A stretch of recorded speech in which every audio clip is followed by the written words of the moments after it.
रसूल करीम अलैहिस्सलाम ने पनाह मांगी। हुजूर फरमाने लगे, अल्लाह मुझे कंजूसी से, बखीली से पनाह अता फरमा।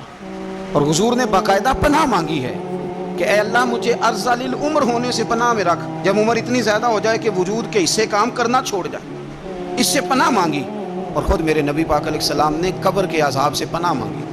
कि तालीम उम्मत के लिए कि तुम भी पनाह मांगो अज़ाब कब्र से। कब्र का अज़ाब बरहक है। कब्र के लिए तैयारी करके रखना, अपनी कब्र को याद रखना, मर जाने को याद रखना। हज़रत साद बिन माज़ रज़ी अल्लाह तआला अन्हु का जब जनाजा था तो सहाबा किराम फरमाते हैं हुजूर ने नमाज जनाजा की इमामत फरमाई तो कब्र के तैयार होने में कुछ देर थी, तो रसूल करीम सल्लल्लाहु अलैहि वसल्लम ज़मीन पर बैठ गए और एक लकड़ी से हुजूर ज़मीन कुरेदने लगे। हम वे इंतज़ार थे कि अल्लाह के रसूल सल्लल्लाहु अलैहि वसल्लम सर मुबारक उठाएं, हमें को नसीहत करें।